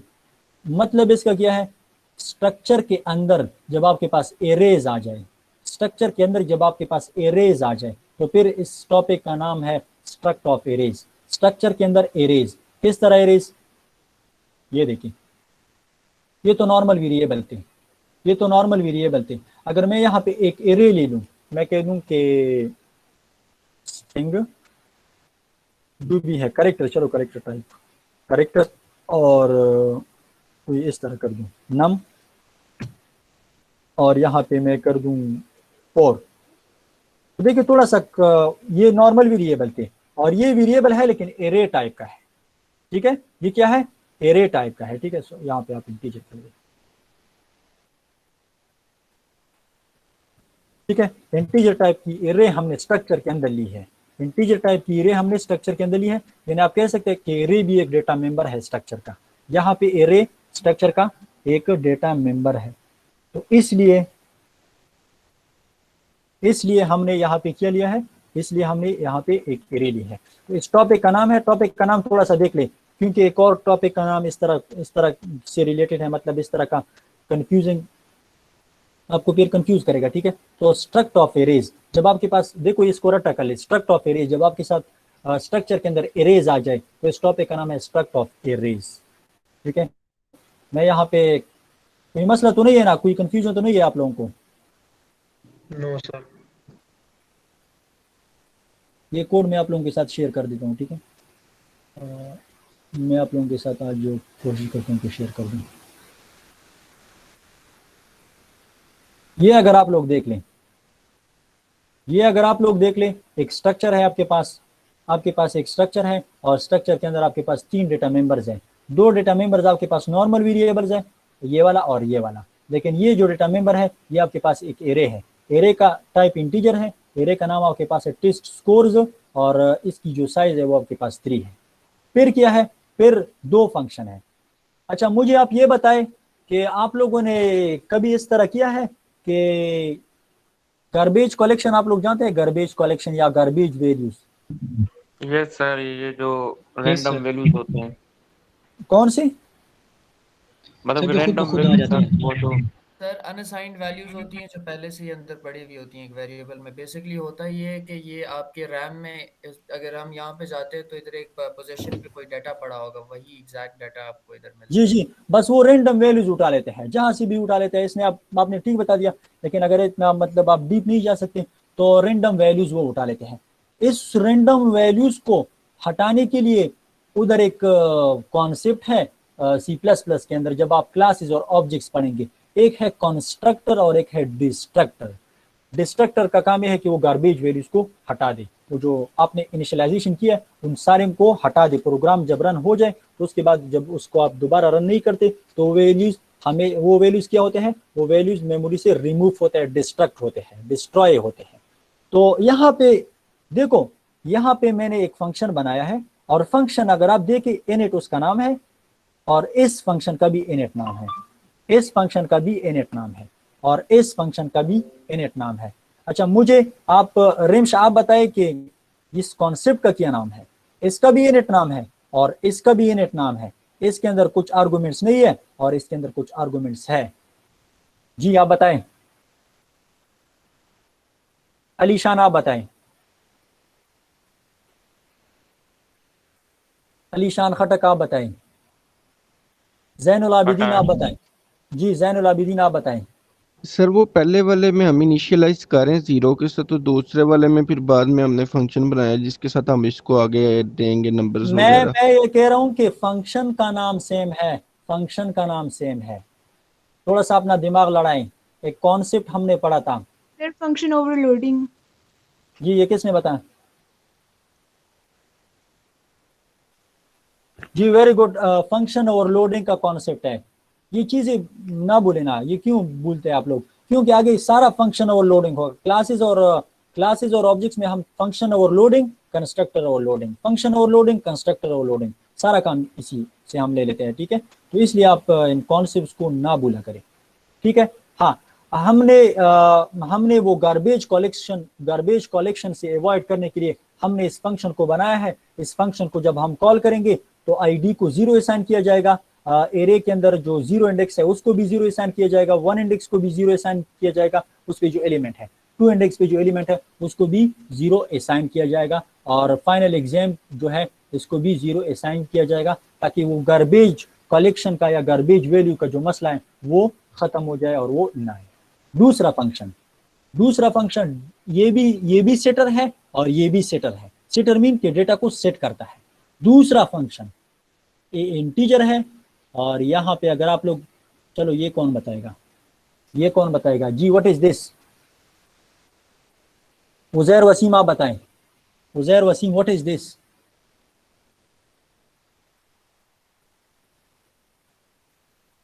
साद रहमान आप बताएं व्हाट इज दिस? ये आप लोगों को आता नहीं है या आप लोग मौजूद नहीं है? अजम इरफान आप बताएं व्हाट इज दिस?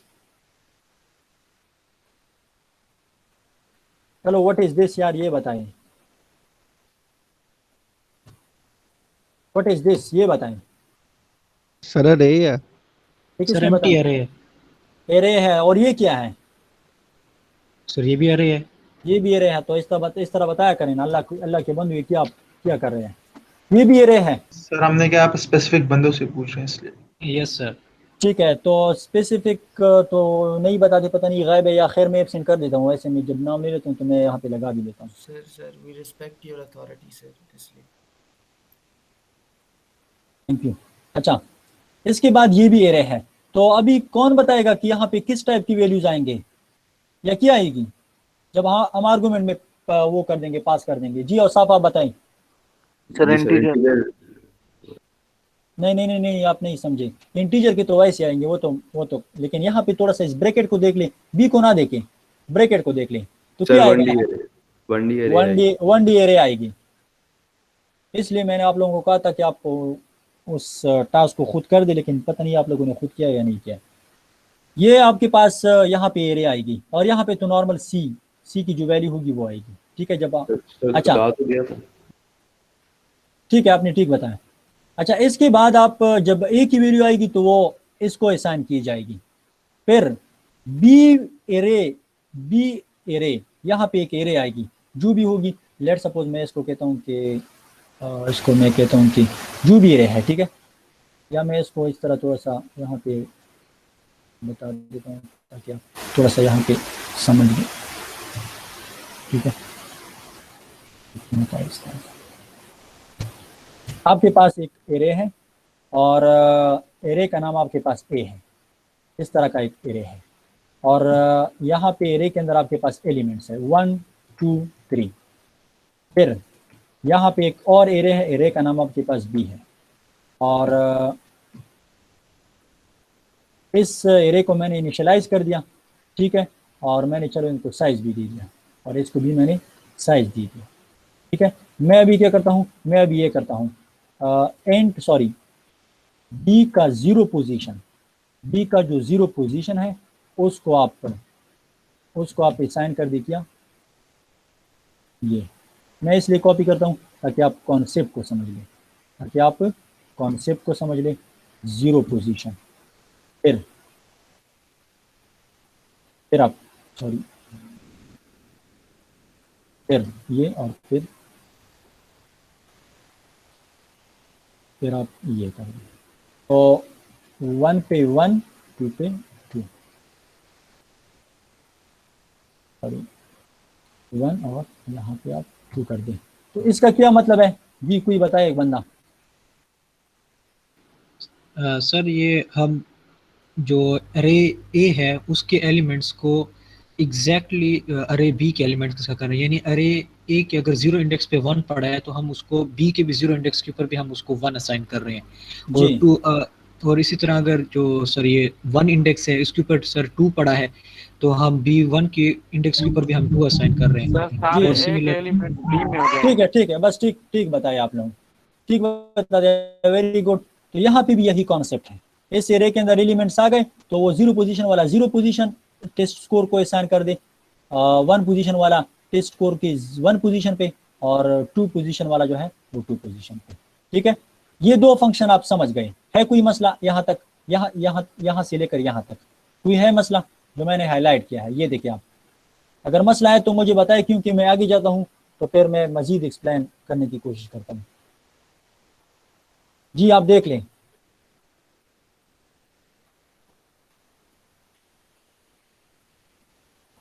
कोई मसला नहीं है सर, आगे जाएं। जी है कोई मसला बाकी लोग? ठीक है, अभी इस फंक्शन का क्या नाम होगा? देखो नाम से वाज़ेह है, प्रिंट स्टूडेंट। तो ये आईडी को प्रिंट करेगा, जीरो पोजीशन पे जो होगा वो प्रिंट करेगा, 1 पोजीशन पे जो होगा वो प्रिंट करेगा। देखो इसके बाद सेमीकोलन की जरूरत नहीं है क्योंकि यहाँ पे हमने ये इंजर्शन ऑपरेटर्स लगाए हैं। ठीक है, ये इसके बाद है, ये असल में इस तरह है, ये असल में इस तरह है, ये असल में इस तरह, लेकिन खैर आप थोड़ा सा इसको कर दे ताकि थोड़ा सा वाज़ेह हो। ठीक है, तो ये फाइनल एग्जाम को प्रिंट करेगा। इस फंक्शन का काम ये है कि मेंबर डेटा को प्रिंट करेगा, 2 स्ट्रक्चर वेरिएबल हमने बनाए हैं, मतलब डिक्लेयर किए हैं, एक is1 है और एक is2 है। पहले हम इस तरह करते हैं कि सारे के सारी जो वैल्यूज है वो हम फंक्शन के जरिए इनिशियलाइज नहीं करते, नॉर्मल तरीका हमने यूज़ किया है।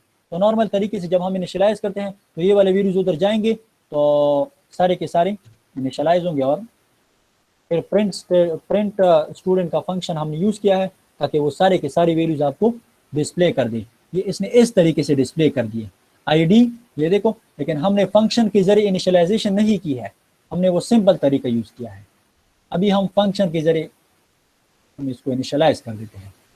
अच्छा, इसके बाद आप नीचे जाए तो देखो, अगर आप इस फंक्शन को देखें, इस फंक्शन को, तो इस फंक्शन को एक आर्गुमेंट भी आता है। आर्गुमेंट क्या है? स्टूडेंट का नाम आएगा और पहले स्टूडेंट का नाम प्रिंट होगा, फिर ये जो बाकी ये ऊपर जो वेरिएबल्स थे फिर वो बाद में प्रिंट होंगे। ठीक है, तो यहाँ पे इस फंक्शन को हमने कॉल कर दिया, इनिट फंक्शन को। तो इसका रिजल्ट क्या होगा जी, कोई बता सकता है? जब मैं इसको कॉल कर दूं तो इसका रिजल्ट क्या होगा जी? मैंने फंक्शन को कॉल कर दिया, कौन सा फंक्शन कॉल हो जाएगा जी? सर वो ऊपर वो जिसमें नाम लिखा हुआ, स्ट्रिंग नेम वाला। नहीं, इनिट वाला, ये वाला सर पहला वाला होगा सर। पहला वाला कौन सा वाला? ये वाला, ये वाला जिसमें सर ये, जी ये वाला होगा। तो इसमें तो मतलब सारे के सारे जो वेरिएबल्स है वो जीरो से इनिशियलाइज हो चुके हैं। तो क्या होगा?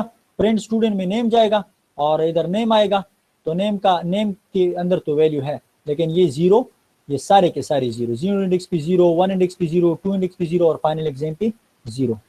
ठीक है, तो ये प्रिंट होगा। ये देखिए सारे के सारे आपके पास जीरो आ गए। अगर आप अभी इसको अनकमेंट कर दें इस फंक्शन को, देखो ये एक एरे हमने इनिशियलाइज की है, हम पूरा का पूरा एरे फंक्शन के आर्गुमेंट के अंदर पास करेंगे और वो इधर इज अ पैरामीटर आएगा। ठीक है, वो इधर इज अ पैरामीटर आएगा और फिर इनके वैल्यूज को हम बी में, ए इस एरे में असाइन कर देता है यूजिंग इंडेक्सिंग, ठीक है, यूजिंग इंडेक्सिंग। तो ये देखिए, इसको मैं कॉल करता हूँ और इन दो फंक्शन को भी मैं कॉल करता हूँ, तो फिर आप रिजल्ट देखें। ये देखिए, ये फर्स्ट फंक्शन का जो नॉन पैरामीटराइज्ड फंक्शन था वो कॉल हो गया और ये पैरामीटराइज्ड फंक्शन कॉल हो गया। चलो मैं थोड़ा सा ये समझाने की कोशिश करता हूँ ताकि ये समझा। एक होता है पैरामीटराइज्ड फंक्शन, पैरामीटराइज्ड फंक्शन, एक होता है नॉन पैरामीटराइज्ड। देखो नाम से वाजे है, नाम से वाजे है पैरामीटराइज्ड और नॉन पैरामीटराइज्ड फंक्शन, जिसके अंदर पैरामीटर हो, हैविंग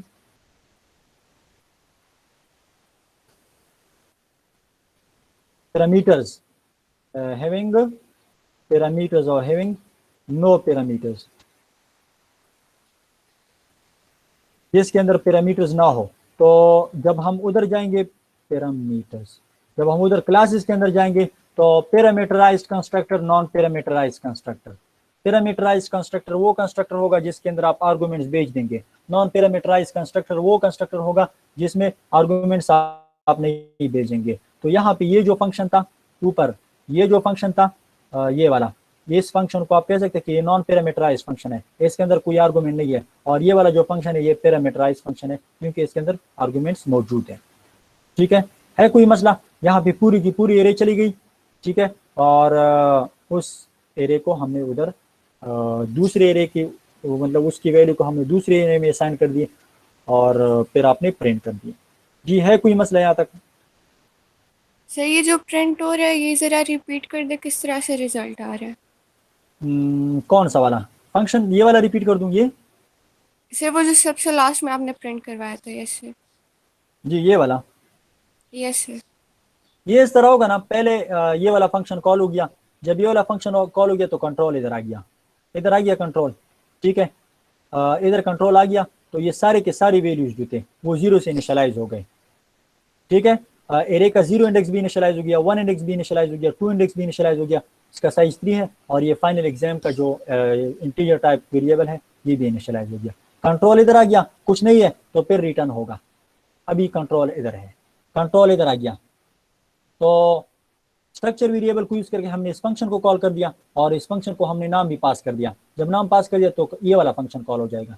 इसको नाम आ गया, अली इधर आ गया, ठीक है, लेट्स सपोज अली इधर आ गया, तो अली के लिए ये प्रिंट होगा, अली के लिए। लेकिन देखो अली इस नेम के अंदर तो कुछ है, लेकिन बाकी जो है ये सारे के सारे आपके पास 0 है, 0 0। ऊपर आप देख लेना हमने कौन सा फंक्शन कॉल किया है पहले, इनिट वाला, लेकिन नॉन पैरामीटराइज्ड इनिट वाला, जिसमें सारे के सारे वैल्यूज 0 है। तो ये फंक्शन कॉल हो गया, तो इसको जब हम प्रिंट करते हैं तो इसका रिजल्ट ये है, इसका रिजल्ट आपके पास ये वाला है, ये वाला, ये पहले दो स्टेटमेंट जो है इसका रिजल्ट है, ये देखें, ये इसका रिजल्ट है, इसका रिजल्ट है इस फंक्शन का, ये इस फंक्शन का रिजल्ट है, ठीक है, जो कि आपने कॉल किया। फिर आपने एक एरे डिक्लेयर की, ठीक है, इनिशियलाइज की, और उनके अंदर आपने 3 एलिमेंट्स दे दिए। फिर आपने क्या कर दिया, दूसरे फंक्शन को, इस फंक्शन को, इस फंक्शन को जो कि पैरामीटराइज्ड फंक्शन था, इस पैरामीटराइज्ड फंक्शन को आपने आईडी भेज दी, आपने एरे भेज दी, आपने फाइनल एग्जाम के मार्क्स भेज दिए। तो फंक्शन कॉल हो गया, उधर किया, कौन कौन सी वैल्यू चले गए, 1 2 3 चला गया। स्कोर 1 0 इंडेक्स पे 80 है, 1 इंडेक्स पे 55 है, और 2 इंडेक्स पे आपके पास ये है। तो 98 आपके पास फाइनल एग्जाम के मार्क्स है, जो फाइनल मार्क्स है, ठीक है, वो आपने सेंड कर दिए। फिर आप इस फंक्शन को कॉल करते हैं इस 2 के लिए, इसको आपने इस 1 के लिए कॉल कर दिया, स्टूडेंट 1 के लिए, इस 2 के लिए आप कॉल करते हैं, तो इस 2 स्टूडेंट 2 का नाम लेट सपोज 7 है, तो 7 के लिए हमने ये फंक्शन कॉल कर दिया, ये वाला फंक्शन, ये वाला फंक्शन हमने 7 के लिए कॉल कर दिया, तो यहाँ पे 7 का नाम आ गया और 7 का नाम भी प्रिंट हो गया, उसकी आईडी भी प्रिंट हो गई, 0 इंडेक्स पे जो वैल्यू थी वो भी, 2 इंडेक्स पे, 3 इंडेक्स पे, और ये जो फाइनल एग्जाम के मार्क्स थे वो भी प्रिंट हो गए, और आपके पास रिजल्ट कुछ इस तरह से आ गया। जी समझ गई? Yes sir. सर काइंडली आपसे कहना, थोड़ी देर के लिए वक्फा दे देना, नमाज पढ़नी है। ठीक है, वक्फा दे रहा हूँ, लेकिन मुझे आप ये बताएं कि आप लोग ये समझ गए कि नहीं? यस सर, बिल्कुल समझ गए, समझ गए सर। जी वो बताए जिनको मसला है, जिनको कन्फ्यूजन है वो लोग बताएं।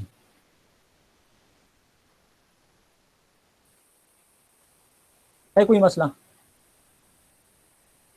अगर मसला नहीं है तो आप लोग 15 मिनट का ब्रेक कर दे और 1:20 तक आप लोग आ जाए, ठीक है, ताकि हम ओके सर। क्लास को फिर कंटिन्यू कर ले, ठीक है। ओके मुश्किल सर। नहीं है ओके लेकिन सर।